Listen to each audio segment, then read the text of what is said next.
हे अर्जुन, इस आत्मा को शस्त्र नहीं काट सकते, जल गीला नहीं कर सकता, वायु सुखा नहीं सकती और अग्नि से जला नहीं सकती। तो मैं और ये जितने भी युद्ध के लिए खड़े हैं, ये सब एक ही आत्मा है। नैनं छिन्दन्ति शस्त्राणि नैनं दाहते पावका न चैनं क्लेदन्तापो न शोषयति मारुता। एक बार शंकराचार्य जी कहीं जा रहे थे, किसी ने उन पर क्रोध किया तो मुस्कुराने लगे और उससे बोले, भाई तुझ में, मुझ में और अन्यत्र एक ही तो विष्णु है। व्यर्थ ही तुम मुझ पर क्रोध कर रहे हैं।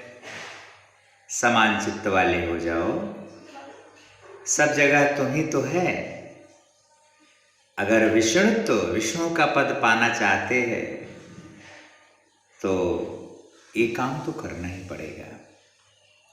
त्वमेव चानत्रैको विष्णु व्यर्थम कोप्यसि मयि असहिष्णु भव समचेता सर्वत्र त्वं वाञ्छस्य चिरादि विष्णु त्वम्।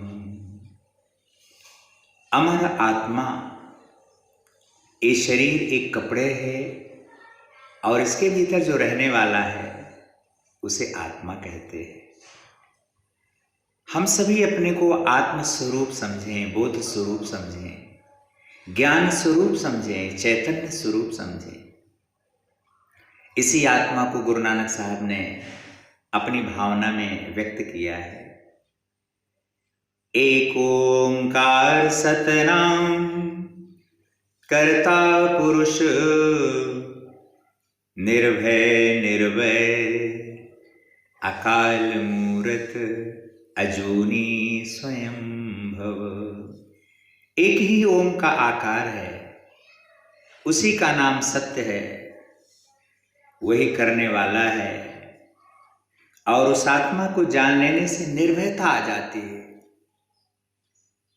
उस आत्मा को जान लेने से निर्वैरता आ जाती है, कोई दुश्मनी का भाव नहीं लगता और वो अजन्मा है, कभी जन्म नहीं लेता।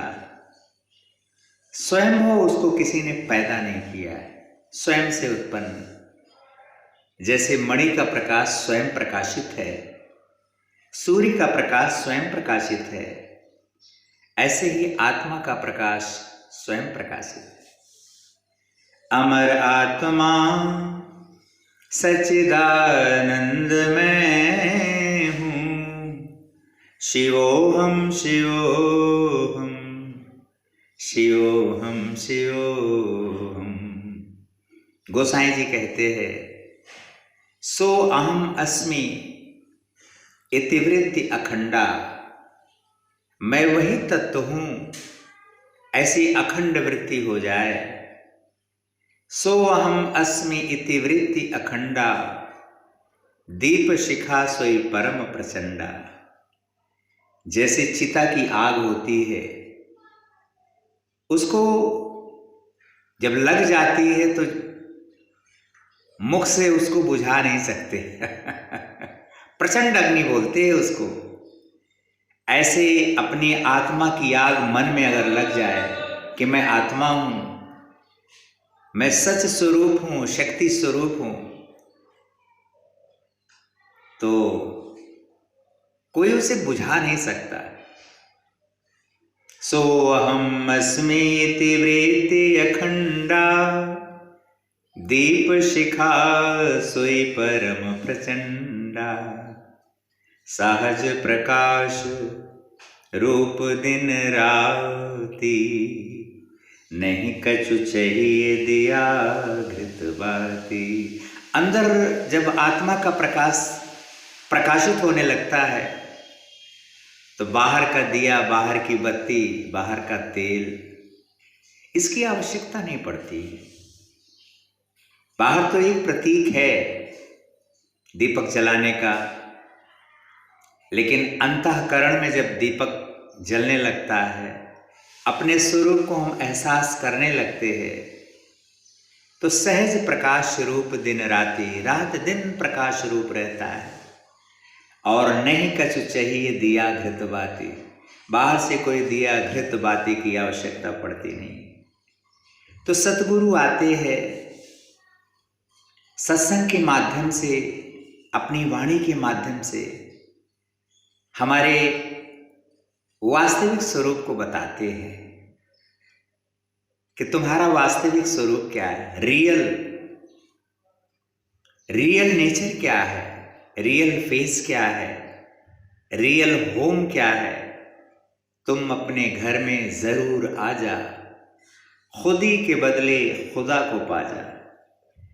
क्यों इतने अरसे परदेश रहना, जुदाई की गम ना इतने सहना। तू छोड़ परदेश, ये देह की भावना कि मैं फलाने हूं, इसको परदेश कहते हैं। परदेश में कितनी भी सुविधा हो, लेकिन अपने घर जैसा नहीं लगता। अपने घर में आते ही एकदम हम नॉर्मल हो जाते हैं।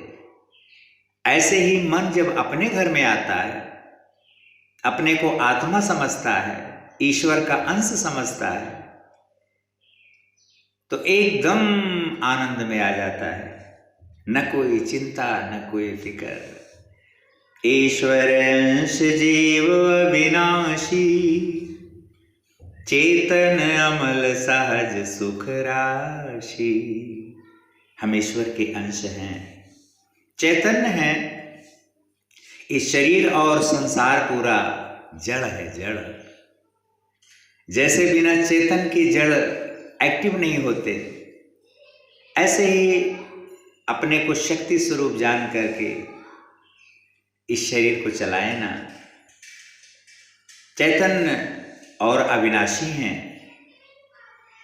ईश्वर अंश जीव अविनाशी, चेतन अमल सहज सुख रास। हमारा जो स्वरूप है वो सुख का भंडार है।